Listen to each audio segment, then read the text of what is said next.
Today's show is brought to you by CBRE. CBRE is the #1 agency lender in the U.S. Their loans offer great features such as non-recourse debt, up to 80% leverage, and interest-only periods, all at the market's most competitive rates. To find out more and get a special deal only available to Old Dog listeners, go to www.cbquote.com/podcast. That's the letter C and the letter B, quote.com/podcast. This episode of the Old Dogs REI Network is brought to you by Mino Studio.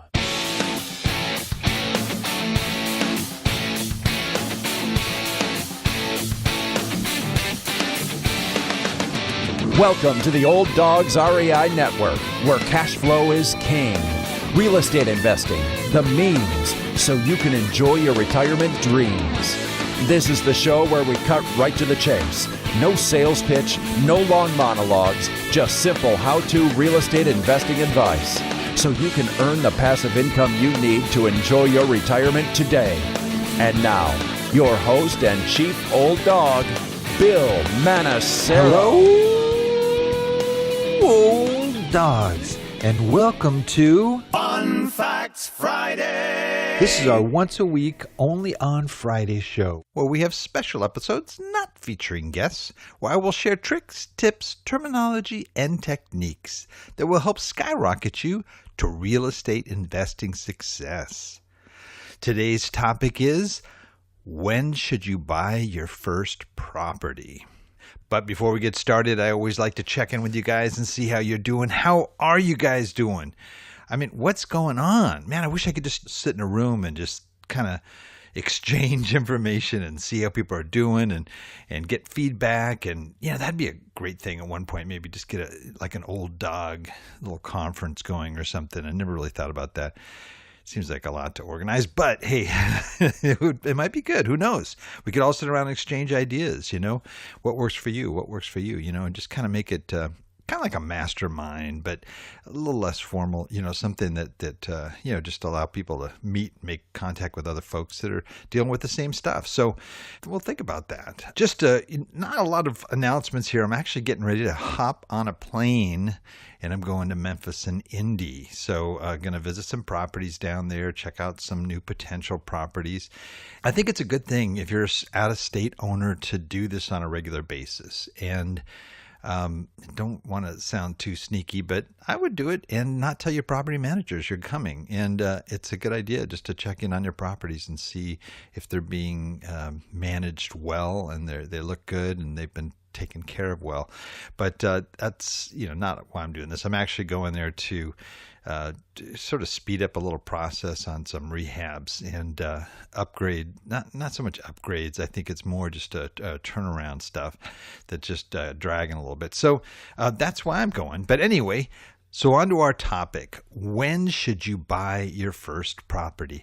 And I know this is kind of an interesting one because some of you listening may already have your first property, or maybe you have your first and you're having difficulty getting the second. I think it's tougher, though, to get the first. And I'll just share my story. And some of you may have heard this before. And if so, I'll be brief. But basically, I was in Haiti. As you know, we lived there for 12 years. We have a mission out there. And while we were there, it was coming near the end of our season. We knew, and I was trying to figure out sort of what I'm doing when I go back to the States. I got this unexpected inheritance check, and I was pretty vested in the stock market and a lot of sort of traditional investments, and I just didn't feel comfortable putting this money into those same areas, especially at that time there was a fair amount of volatility. So I started researching what can I invest this in, or should I invest in anything? Should I just hold on to it? I'm going through this, and I have some good friends that are real estate investors, and I thought, well, let me maybe I could just, invest in real estate somehow, either passively, preferably, where I wouldn't have to do a lot. And so I did all kinds of research, and I got home study programs and all kinds of stuff. And I really started to look at what my options were. Finally, I figured, I'm a buy and hold guy. I'm going to rent, get properties and rent them out. And, I thought at one point I was going to flip, and I thought, how am I going to do that, from, out of state and all this stuff. So I went through a lot of things. anyway, decided I was going to buy and hold. I came in contact with some turnkey providers. I thought, hey, this is a good idea. It looks so easy. All you got to do is just go and see the property, buy it, Now, I've since learned a lot about the faulty thinking that I employed there, but nonetheless, this is what I did. And how did I do it? Well, when was I supposed to do it? Well, I had this check, and basically, I just said, I'm just going to get on a plane, and I'm going to fly over from Port-au-Prince, Haiti. I'm going to fly into, at that time, I was going to Atlanta and Memphis. And so I hopped on a plane, flew into Memphis. I think I did Memphis first, and then bought 2 properties there, a duplex and a single family home. And then I flew to Atlanta, and then I bought a single family home. Now, granted, I had been talking back and forth a lot with the turnkey company. I'd seen a lot of options. I tried to weigh out what little knowledge I had at the time to try to make the best decision. They're both good markets, and they're actually still good markets today, but it's one of those things where I kind of just jump. I just took the leap, and I really didn't even think about it until I got back to Port-au-Prince. This all happened within like a week, less than a week. Came back, I had 3 properties, so I am officially a real estate investor, and I'm looking at, okay, now what am I going to do? And the next month, all of a sudden money just magically appears in my accounts, and I'm going, this is nice, because they already had tenants there. And I'm going, I didn't have to do anything. I just flew in there, checked out these properties. They looked good, and flew back home. Well, there's a lot more to it than that, but I'm so glad I did that, because it took me so long to actually get to that point. I didn't really stress that there, but I'm researching. I'm getting these home study courses. I'm reading the books. I'm looking at the webinars. I'm going on YouTube. I'm doing this stuff, and I just never felt like I had enough information. Should I really do this? Oh my gosh, what if I make a bad decision? And I think I really knew I had a good enough basis of understanding that, I wasn't going to lose my money doing this. So anyway, that's how it happened with me. I just did it, and I really didn't even think about it until after I'd already bought it. And then I kind of went, and I don't know if that's what I want you guys to do. So what I'm going to try and do is just kind of share with you the processes that you might want to consider if you're thinking about buying your first property. The question is there really a right time to buy? I mean, it can happen when you're 18 years old. You could be fresh out of college, middle-aged, or retired. The age isn't really all that important. It's really about acquiring the basic experience and knowledge necessary to be a decent and hopefully a successful real estate investor. Okay, so I'm sure there's many of you listening to this podcast who, want to purchase a property, but are still uncertain about when to make that first purchase. There's sort of what I call the 5 most common barriers to entry. And I've actually done some podcasts on these too. And if you go to the show notes for the show today, you'll see links to these. But some of the common ones are, I don't have the money. I don't have the time. I'm too busy. I don't have the knowledge. I don't have the confidence.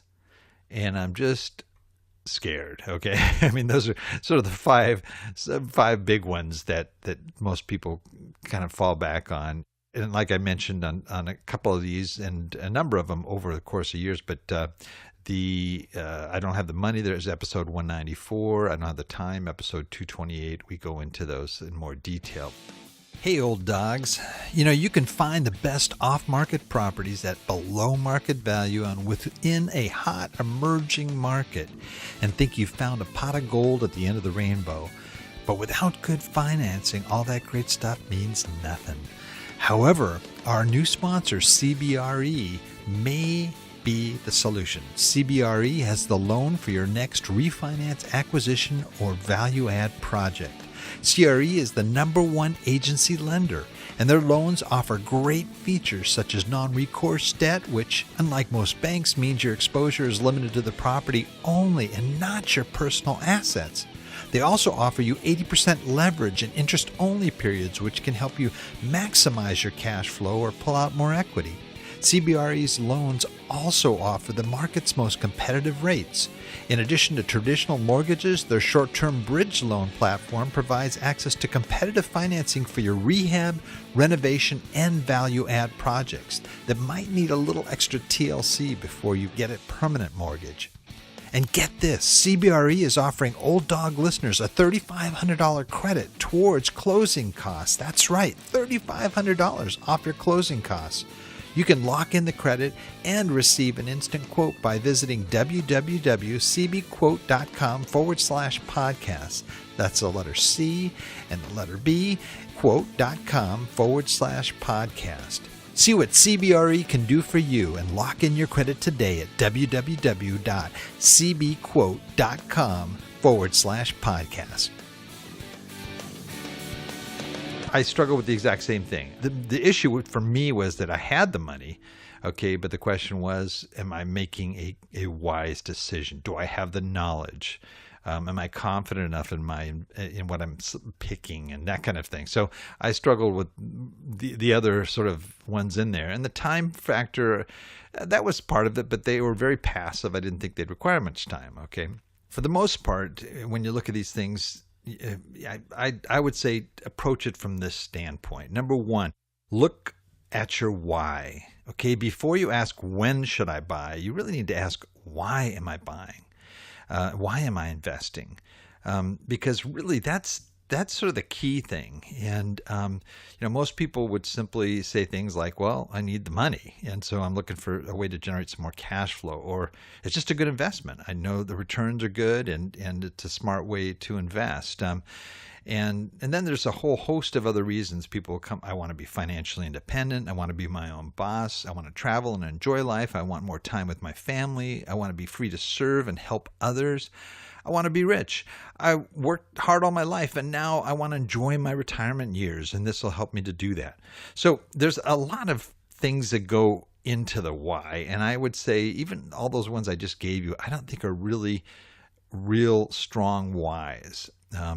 And I would probably go into a little bit more, but because of our limited time on this show, I can't really. But I would recommend you check out the episode number 122, The Importance of Knowing Your Why, because this is really important. Before you move forward, you've got to have that why in mind, because that's going to be also your prime motivator to get out there and to build a portfolio and to buy your first and second and third and fourth property, or whatever your plan may be. Number two, education. You really do need to get at least a base understanding. Like I said, I just devoured books and podcasts and everything I could get my hands on to find out about and then I realized, gosh, there's a lot of different types of real estate investing. There's wholesaling, flipping, rental properties, commercial properties, which include things like malls or strip malls and office buildings and multifamily apartments, and then there's the raw land and ground up development, and then there's things like deeds and liens and syndications, and I mean, he could go on and on. There's a lot of different ways to invest in real estate. So you need to understand where you want to be, and that a lot of that goes back to your why, but it also goes back to assessing, what do I really want to do? Do I want a full-time job here? I mean, that was one of the reasons I was really discouraged with flipping, is that to me it sounded too much like a full-time job. But some old dogs are doing great flipping, and that's great. But I really wanted something more passive. I would recommend getting some key books to better understand what some of those strategies are, and how much time would be involved in investing in these various places.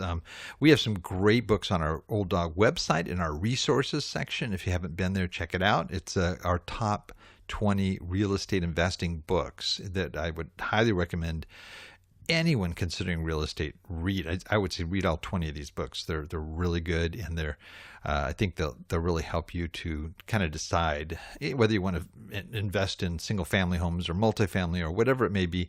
A lot of that's addressed in some of these books too as well. Number three is kind of along the lines of education, but it's really do your research and understand too that that's an important element in real estate investing. Researching your market, for example.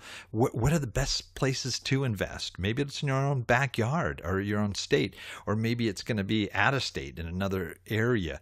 What's an emerging market? How do you identify emerging market? You're looking at things like population growth and low unemployment, good neighborhoods, good school districts, all these things. How do you know an area is sort of a growing area, and it's got good potential for the long term if you're a long term investor. So do your research. That's real important, and along with that too, look at some of the aspects of what kinds of information do I need to know right off the bat? You need to be able to analyze properties and know what's a good property and what's not. And you need to know things like cash on cash returns or ROI, or just how to calculate cash flow or the value of a property.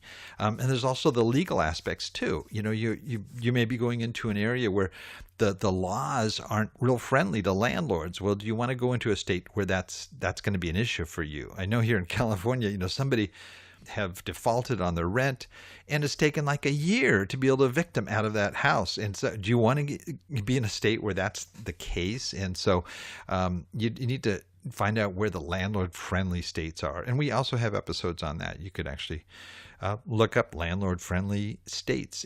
You can get a list of some of those that are a lot more friendly to landlords.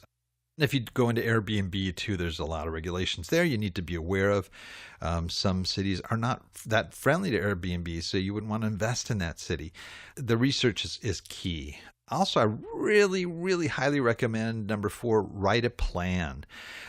You need to have a plan. I mean, failing to plan is planning to fail, I think. And I think you need to really have something down on paper. It doesn't have to be, some 400-page document with the, pie charts and graphs and 3D all this stuff. It just needs to be a plan. And what's your goal for the year? What do you want to do? Well, gosh, I'd like to increase my income by $1,000. Okay, so what's it going to take? How many properties? What types of properties to generate that kind of cash flow after expenses, so that you have an additional $1,000 a month in income, for example? And you work your way backwards, but you start plugging things in, and as you learn more and more, you revise this plan, and it becomes more and more effective. If you get into things like direct mail, or trying to reach like off-market properties, you can start to plug that into your plan. Oh, this worked. I did a postcard, a color postcard that said this, and then I did another one. You start testing things out. So you'll have one that works more effectively than another, or one direct mail piece that works better at a certain time of the year as opposed to another. All these things, you start refining the plan as time goes on, but don't get all hung up on, too many of the details there.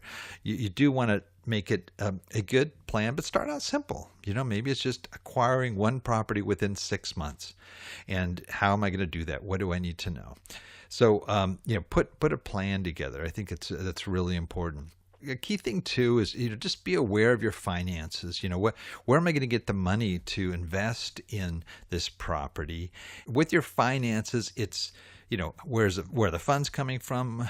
Am I going to invest within an IRA, for example, and keep the income tax free until I start making withdrawals from my retirement account? Or am I going to, take a percentage of my income and save up each month and purchase a property once a year, based on my savings? Or, there's so many different options and things that you could do there.